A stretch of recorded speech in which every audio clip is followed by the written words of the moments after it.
Swayam Prabha. Digital India. Educated India.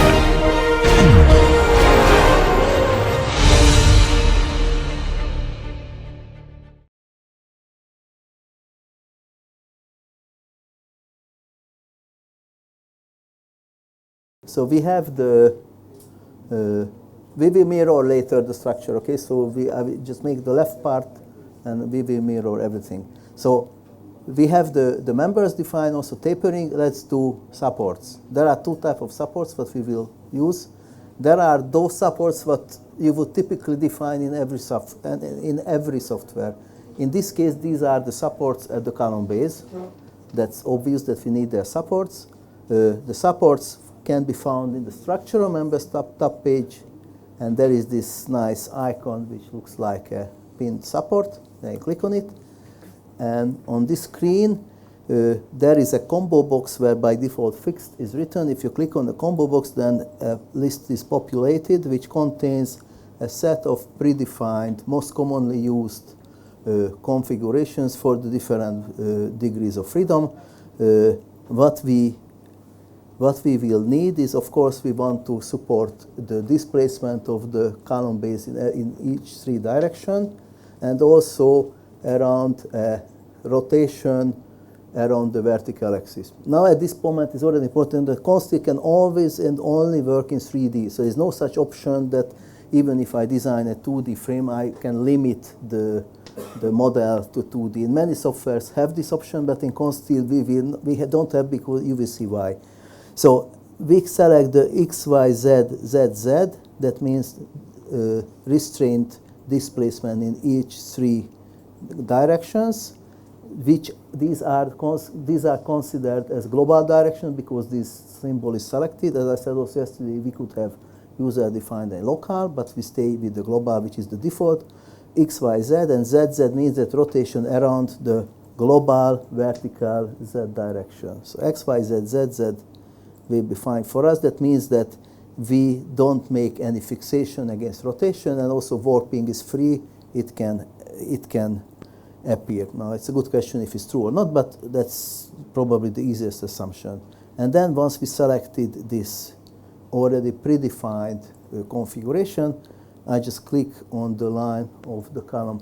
If this much nicer visualization is selected, it has a disadvantage that sometimes you don't see the lines and the colors. So personally, I always, once I somehow made sure that my structure is as I want, I always switch off these, or at least I go back to this representation to not have a solid symbols and see the lines behind. And now it's much easier to select the point. I click on the point, and there is a symbol made here. If you zoom in, then you can see a bit better. But you can make each of these symbols be smaller and bigger by playing with this slider here at the bottom. If you zoom to the biggest, then you can see that it is really displacement with these arrows in the three directions, plus there is also a rotation and restraint around the vertical axis. Okay? Now this is the support what you would normally do in every software, but in Consteel we will need to do also other supports, because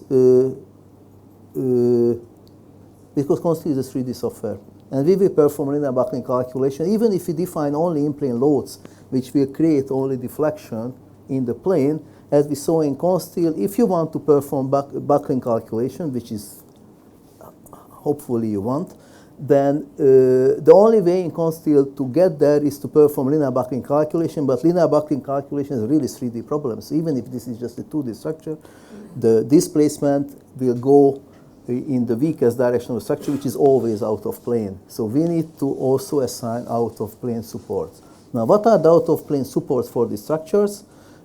Typically, there can be a lot of things, but typically wall and roof purlins, so the point where these are adjusted. Of course, here we assume that those purlins cannot move along their length because they are somehow connected to some bracing, to some roof diaphragm or something. But as a consequence, each purlin line can be considered as a lateral point load. And then, in addition, we will also consider that those purlins which have flange braces, A flange base is typically an angle or any sort of profile which is connected to the inside flange of the eye section, and in a diagonal direction close to 45 degrees, it connects the bottom flange of the eye section to the roof purlin. Its main role is that if the bottom flange is in compression, it wants to buckle laterally. This buckling will not be allowed if I connect this part of the rafter which wants to move laterally. I connect it by an additional element to the purlin, because then this lateral displacement will only happen, or can only happen, if at the same time the purlin is bent. So the bending stiffness of the purlin will limit or will completely eliminate the rotation capability of the section. Now, if we somehow assume at this moment that you will follow and you can satisfy the stiffness requirement of the AISC, and then you will define a rotational and a point stiffness, point support rigid enough, then here for the calculation we can assume and model them as completely rigid lateral supports, okay? So at the moment we will assume that those are like that. So therefore, for all those positions where the purlin or the girth is attached to the rafter, we will assume a lateral out-of-plane point support to the external flange. And in addition, at every position where we have a flange brace, we will add another lateral support to the inside flange, okay? So at some positions, we will have support on the external flange only, and at some locations, we will have two supports, one to the external and one to the internal, okay? This is very important. If you don't make these supports, then probably even the first buckling calculation will fail, because the whole structure can fall down, or even if it runs its critical load multiplier will be 0.0000000, neglect, so nothing wrong. Okay, that's not what we need for the slenderness.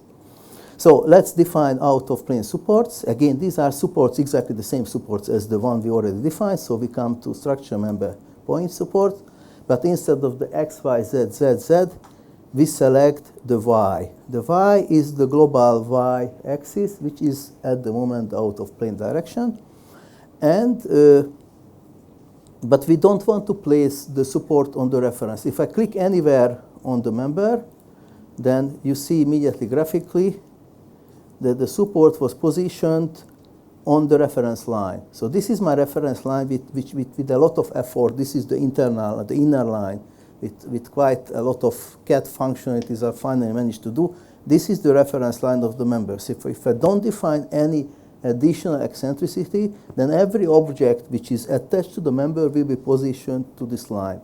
Now that's not what I want. It's even better visibility support if I change to the solid representation and I look from behind, and then it's really visible that the support is not attached to the upper flange.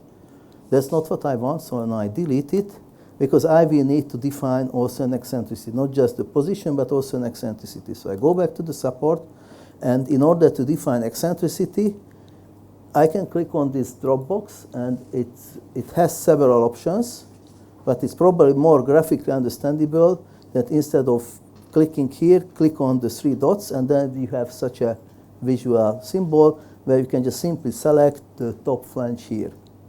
So it will be here, but not exactly here, because the support itself, we will not assume that it happens immediately at the bottom flange, because actually at the bottom flange there is the purlin, which has a certain height, and it's probably more fair to assume that the supporting effect will be provided at the center of gravity, at the level of the center of gravity of the purlin. So that means that's an additional 100 millimeter eccentricity. So therefore, we say the top of middle plus an additional 100 millimeter. Okay.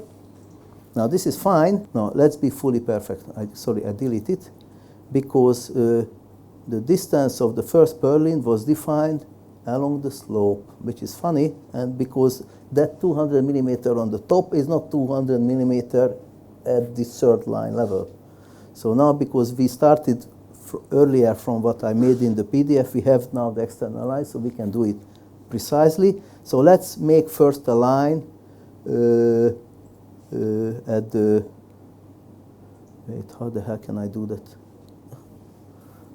Okay. Again, I I draw a random line somewhere to be perpendicular. Maybe you don't need to follow it. I will tell you finally what will be the value to use. Okay. Now I move this line from here to there.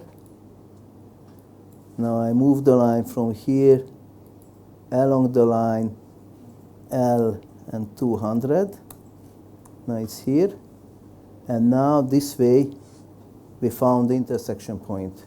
That intersection point in reality is at 90.1 millimeter from my line. So actually you don't need to do this exercise. You can do immediately the definition of the first purlin. So we will, even if on the drawing it seems that it's 200 millimeter, at our level that's only 90 millimeter, okay? So we will position the first purlin at 90 millimeter, and for the rest is already fine because the two lines are parallel.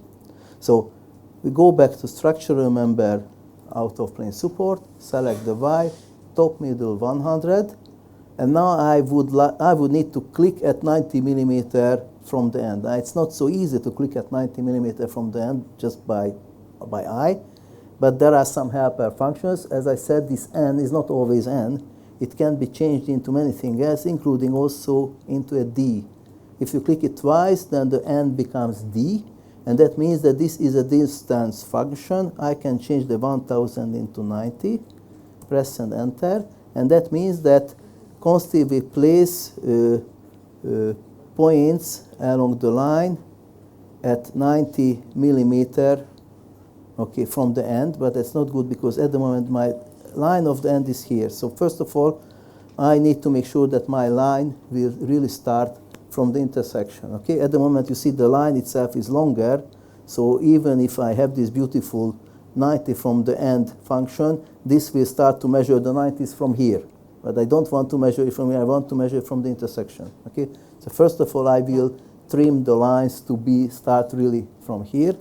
We can also trim it, but there is also another nicer function that we can move points and edges with this function. So we select this move point and edge, click on the end of the line, and go back to the intersection when the intersection is switched on. And then I made the line shorter, and I can at the same time do also with the other line. I click on the end of the line and come back to the intersection. Now the lines will not be longer anymore. They will really have the end where I want. And now with this beautiful 90 function, I will be able to place the support really at 90. Okay, so why? So have you managed to make this edge point and edge moving? So this command, move point and edge, select any of the ends and move them to the intersection. And then repeat the same with the other line. Okay?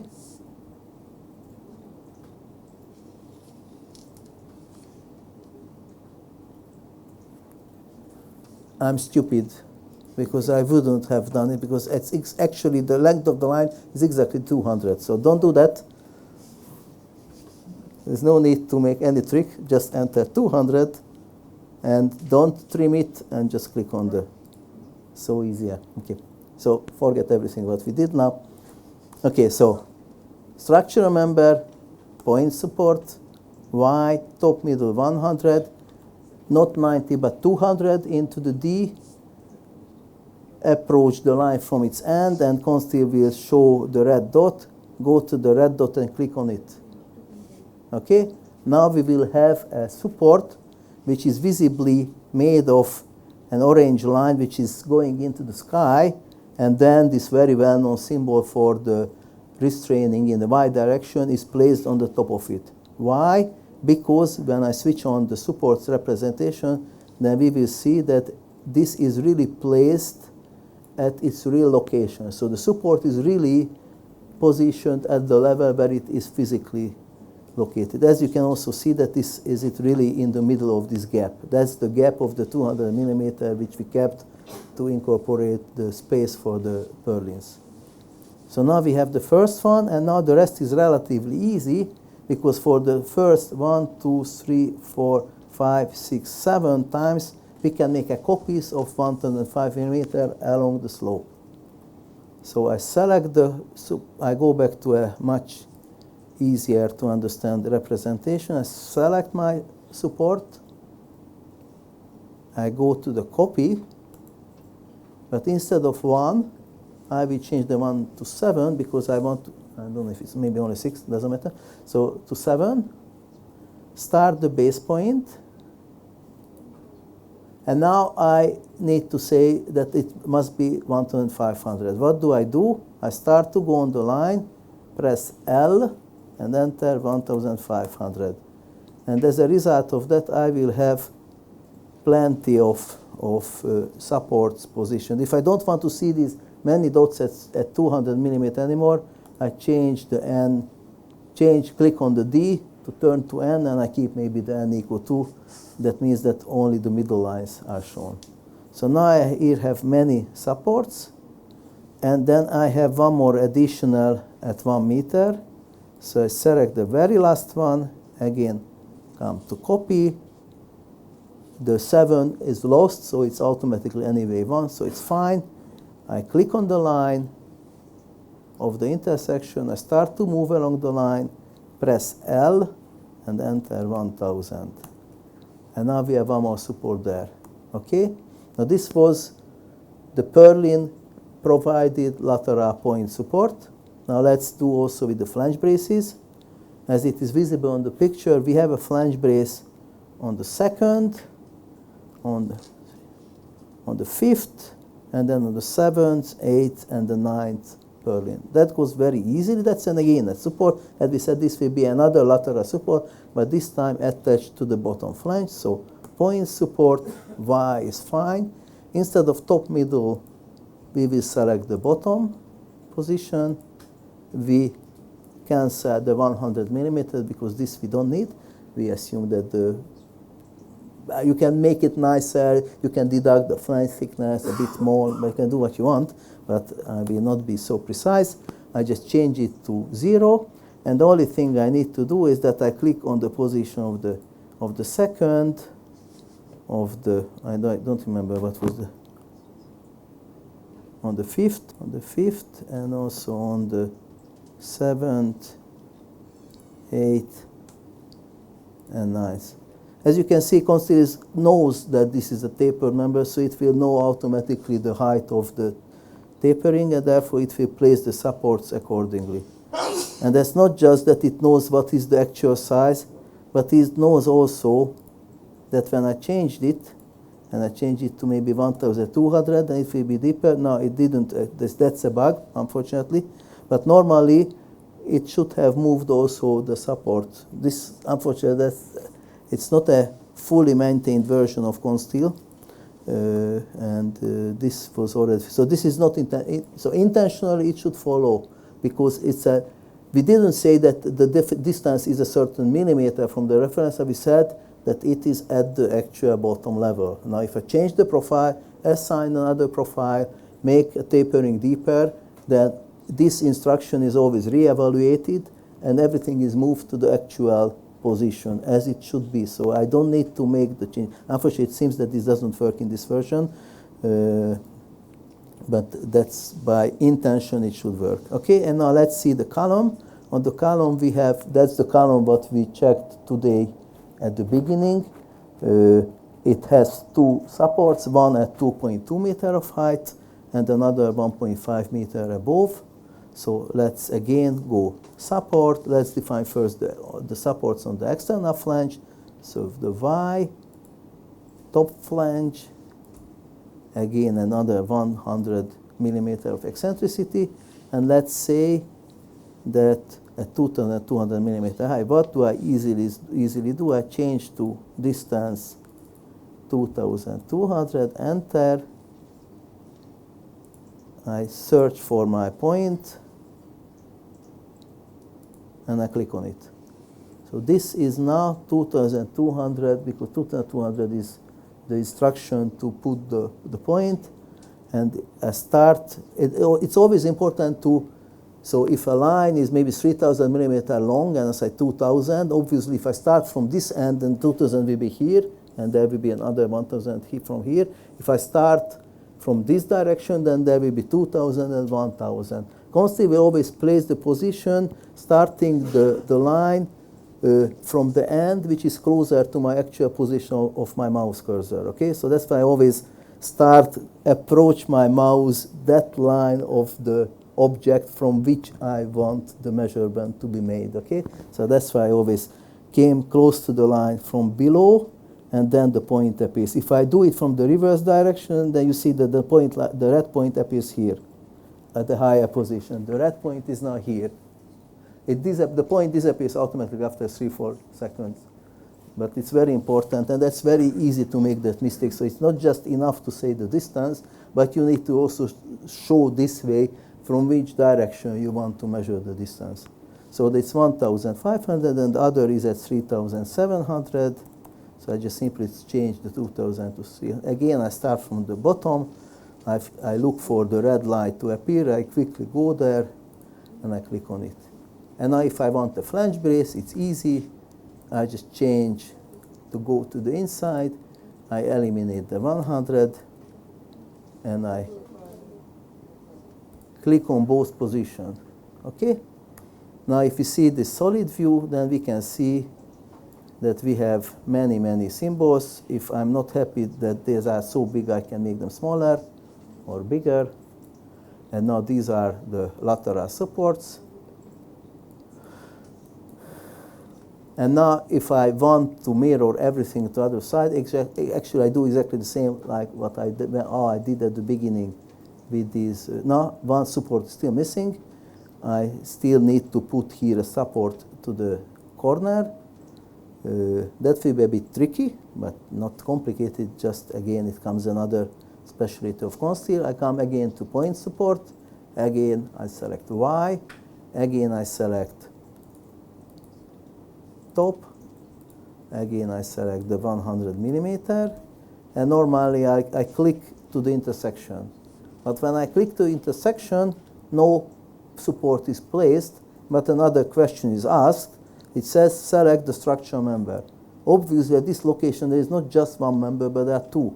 Consteel has no idea which one I want to refer my connection, especially that I said that it must be at the top middle of one of the member, but Consteel doesn't know which member I want, so that's why it's asking another question.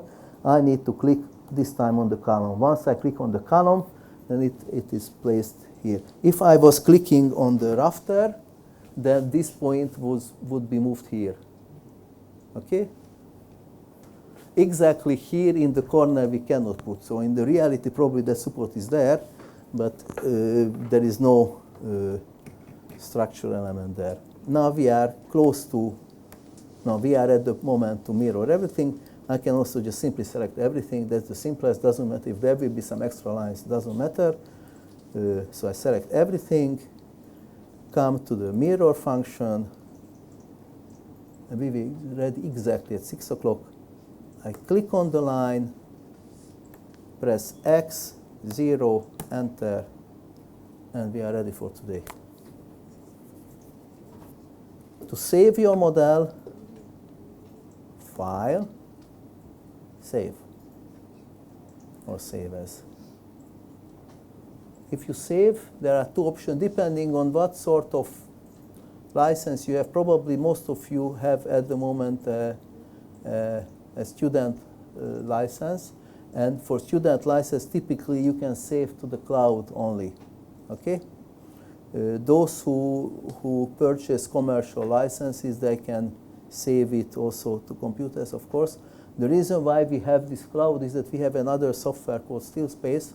This is for an online sharing of projects and collaboration and such, and the idea was that it's also an introduction to this functionality. Plus, those who are sharing their models to the cloud, then and if they share this project, this model with the teacher, then they don't need to send maybe homeworks as email attachment, which is a bit boring, but they can just upload the models to the cloud, and And if you work with a teacher who is controlling or checking or approving your calculations, then you can easily share with them and not as emails. Okay, so you can do only to the. I will do also to the cloud because that's the only thing you can do. So select cloud, save, and then Consteel is connecting into the still space function.